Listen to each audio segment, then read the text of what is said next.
சௌசௌ சமையலில் இன்னைக்கு பார்க்க போகிறது வந்து வெங்காய தொக்கு. அதாவது இட்லி தோசை இதுக்கெல்லாம் சட்னி சாம்பார் இல்லாமல் வெங்காய தொக்கு செய்வது எப்படின்னு பார்ப்போம். வெங்காயத்தை பிடிச்சி நறுக்கியிருக்கோம் பாருங்கள். காக்கில் வெங்காயம், சின்ன வெங்காயம், ஒரு பச்சை மிளகாவை பொடிசாக நறுக்கியாச்சு. இப்போது செய்முறை பார்ப்போம். தேவையானது காக்கில் வெங்காயம், ஒரே ஒரு பச்சை மிளகா.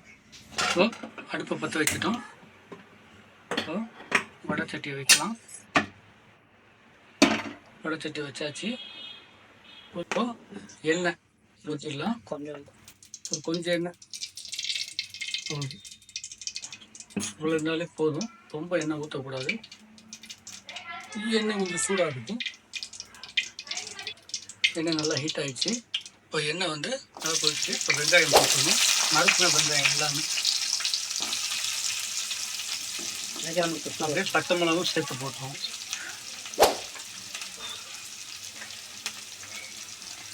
எல்லா வெங்காயம் போட்டுருவோம். காட்டில் வெங்காயம், சின்ன வெங்காயம். இது இட்லி தோசைக்கு சூப்பராக இருக்கும். செஞ்சு பாருங்கள். சிம்பிளான டிஷ்ஷு. எல்லாம் சின்ன வெங்காயம் தோலை உரித்து நல்லா பொடிசா நறுக்கி நல்லா வதக்கணும். வெங்காய தொக்கு இல்லை மசாலா எதுவுமே கிடையாது. எண்ணெய், வெங்காயம், பச்சை மிளகா, தேவையான அளவு உப்பு. அவ்வளோ. ஸோ கொஞ்சம் நேரம் ஆகும். ஒரு 10 நிமிஷம் தான். நல்லா வதங்கிடும். ஒரு 10 நிமிஷம் கழிச்சு பார்ப்பேன். ஒரு 2 நிமிஷம் 3 நிமிஷம் கழிச்சு நல்லா கிளப்பி விட்டுகிட்டே இருக்கணும்.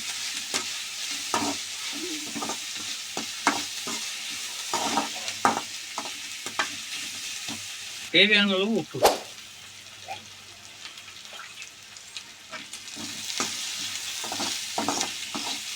உப்பு போட்டு நல்லா கிளறி விட்டுருங்க. இன்னும் கொஞ்சம் வதக்கணும். நல்லா இருக்கும் பாருங்கள். எண்ணெய் நிறைய ஊற்றக்கூடாது. கொஞ்சம் எண்ணெய் தான். காக்கில் வெங்காயத்துக்கு இன்னும் கொஞ்சம் எண்ணெய்.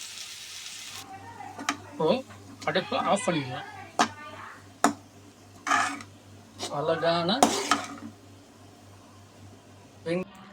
அழகான வெங்காய தொக்கு ரெடி.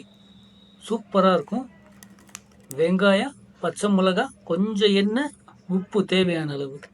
இது இட்லிக்கு தோசைக்கு சூப்பராக இருக்கும். அழகான டிஷ்ஷு, சிம்பிளான டிஷ்ஷு. சின்ன வெங்காயத்தை உரித்து பொடிசாக நறுக்கி அதை லேசாக வடச்சட்டில் எண்ணெயை ஊற்றி கொஞ்சம் பச்சை மிளகா, ஒரே ஒரு மிளகா பொடிசாக நறுக்கி லேசாக காரத்துக்காண்டி தான், மசாலா இல்லாமல் சூப்பரானது. சௌசௌ சமையலில் இன்னைக்கு பார்த்தது சின்ன வெங்காயம் தொக்கு.